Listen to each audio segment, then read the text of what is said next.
Sino nga bang hindi nakakatanda sa linyang, "Pwede na po ba ako mag-start?" mula kay Kim Wamos Cruz noong sumali ito sa isang reality singing competition ng ABS-CBN na Idol Philippines.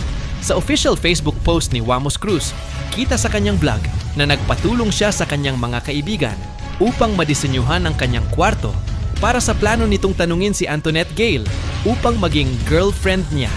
Lord, eto na yon. Kabang-kaba ako sa oras na to. Hinding-hindi ako mapakali. Eto yung pinaka-inaantay ko makita yung reaksyon niya. First time ko gagawin to? Actually, kagabi pa lang na ginagawa namin, kinakabahan na talaga ako. Hindi ko alam kung magiging successful ba yan to.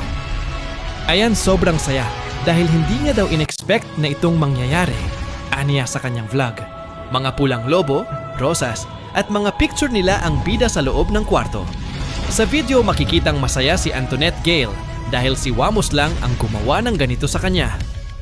Magkahalong emosyon ang naramdaman ni Wamos nang kinuha na ni Antoinette ang placard na may nakalagay na yes. Ang video ngayon ay nagpakilig sa netizens, kaya naman ay umani ng higit sa 1.1 million views at 2.7k shares. Pangako ko sa iyo, mahal, na hindi ko sasayangin ang pagkakataon na binigay mo sa akin.